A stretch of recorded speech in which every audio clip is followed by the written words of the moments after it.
जय जिनेंद्र. पूर्णार्घ जैन ग्रंथवाचन अर्घ 5 भाग 74. विश्रांतिर्यस्य संभोगे सा कला ना कला मता लीयते परमानंदे ययात्मा सा परा कला. एक कला. व्यवहारात कला शब्दाचा अर्थ फार व्यापक आहे. पुष्कळ वेळा त्यात असुंदर व अनैतिक अशी काही जीवनाशी असंगत बाबींचाही समावेश करण्यात येतो. कलेची परिभाषा कवितेच्या व्याख्या इतकीच शब्दातीत आहे. कला भावात्मक असून त्याचा बोध मनानेच घ्यावा लागतो. कला कल्पनेत जन्मते, रसाने बहरते आणि वस्तूमध्ये साकार होते. म्हणून कोणतीही वस्तू कलाक्षेत्राच्या बाहेर नाही. कोणतीही वस्तू केवळ वस्तू म्हणून सुंदर किंवा असुंदर असत नाही.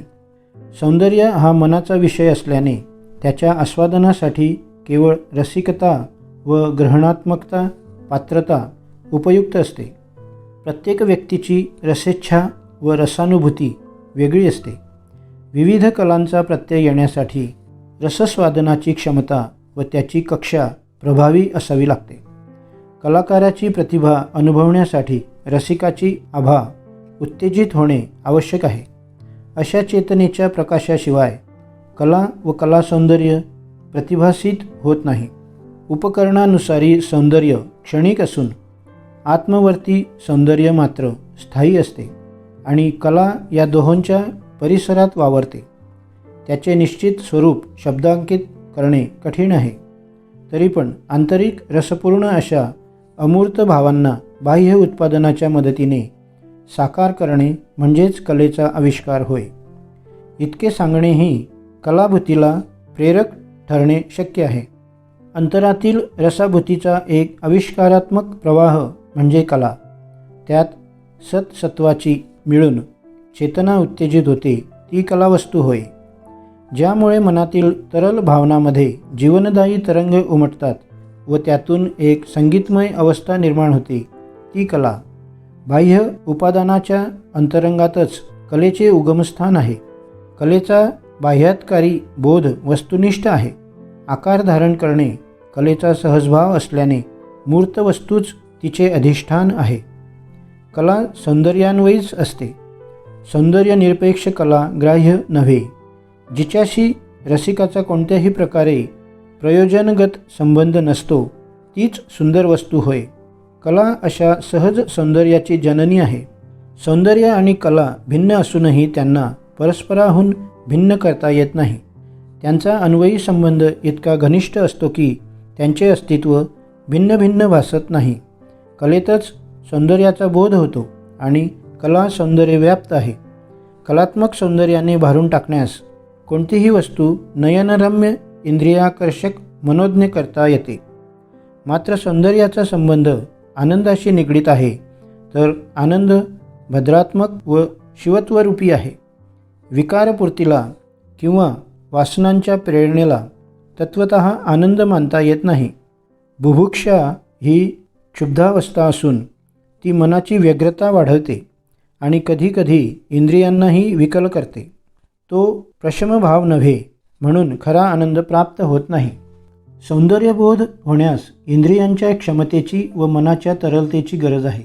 परंतु अशावेळी प्रेरणा वासनामूलक असेल तर आनंदाचा भंग होतो. त्यातील रस फार लवकर आटतो. इंद्रियातील सौंदर्याचे अधिष्ठान मन आहे. मन मतींद्रिय आहे.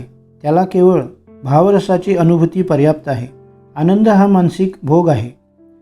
जैन कलेतील व जैन साहित्यातील आनंद याच स्वरूपाचा आहे. त्यातील सौंदर्याचा आविष्कार याच वर्गातील आहे. तेथील स्थायी भाव प्रशमरस आहे. या स्तरावर कला उंचावते म्हणून केवळ ती उपेक्षणीय नव्हे. जर साहित्याची अंतिम मर्यादा शिवत्व असेल तर ती मर्यादा गाठणे ही गुणवत्ता आहे. हीच श्रेष्ठता जैन साहित्याने गाठलेली आहे. उपादान कला सौंदर्याचा आधार असून बाह्येंद्रिये ही ज्ञेय साधने आहेत. म्हणून ती दोन्ही पार्थिव असून नाशवंत आहेत. म्हणून अशा प्रकारचा बाह्य सौंदर्याचा आविष्कार शिवत्वापर्यंतच आंतरिक पल्ला गाठू शकत नाही. तो अपुरा पडतो. हा गुणस्वरूपी आंतरिक पल्ला गाठण्यासाठी अतींद्रिय रसात्मकताच प्रभावी ठरते. शिवतत्व केवळ प्रकाशमय आहे, त्यातील आनंद चेतनामय आहे. ती चित्तावस्था ज्ञानमय असते. त्या ज्ञानाची प्राप्ती केवळ सत्यतत्वानेच होते. मात्र कलात्मक सौंदर्याने ऐंद्रियिक संतोष मिळतो. जैन साहित्यातील आनंद या संतोषभावाच्याही पुढची स्थिती आहे. तो आनंद परमतत्वाचा शोधक आहे.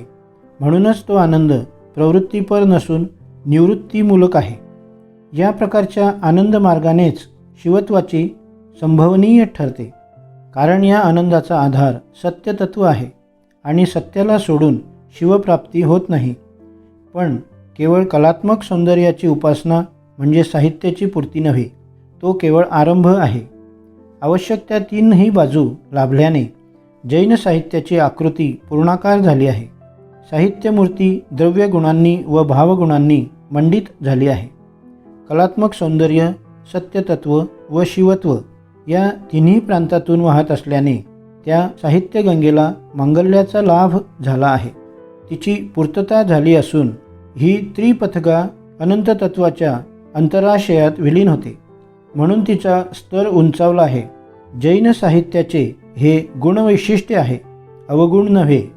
मनामध्ये रसनुभूतीची पूर्तता ज्या प्रमाणात होते तेवढ्याच सौंदर्यबोध होत राहतो.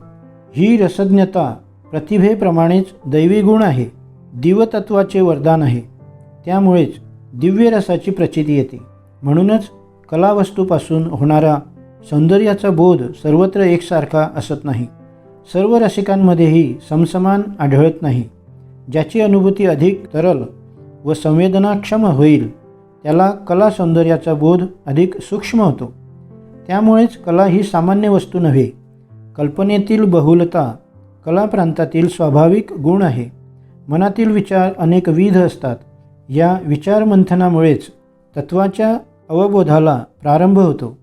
विवेकानुसार तत्वाचे स्वरूप द्विधा प्रत्ययास येते. यातील तर्कसंगतीमुळेच सत्य व असत्य यातील रहस्य उमगू लागते. मात्र कला सौंदर्य तथ्य व अतथ्यांच्या संघर्षातून पार पडले तरी सत्यतत्वाचा शोध घेऊ शकत नाही. त्याच्या क्षमतेची सीमा या प्रांताच्या अगोदरच संपलेली असते आणि तेथेच सामान्य साहित्याची कक्षा संपते. जैन साहित्याची दौड सीमेच्या पलीकडेही सुरूच असते. सत्य आणि शिवत्व या दोन उच्च तत्वांचा बोध घेतल्याशिवाय ते थांबत नाही. म्हणून जैन साहित्याचे कलाकार व मूर्तिकार बहुतेक ज्ञानी मुनीच आहेत. सामान्याचा हा आवाका नव्हे. ह्याच ज्ञानी मुनींनी साहित्यातील सौंदर्याच्या कोंदणात सत्याची स्थापना करून तेथे शिवत्वाची प्राणप्रतिष्ठा केली आहे. हे साहित्य कलेमध्ये केवळ तथ्यात्मक सौंदर्याची उपासना करीत नाहीत, तर सत्यतत्वाचा शोध घेतात. कारण तथ्याचा संभव वस्तूंच्या पोटी होतो, तर सत्य चेतना स्वरूपी असते. सत्यतत्वाचे अत्युच्च स्वरूप म्हणजेच शिवत्व होय.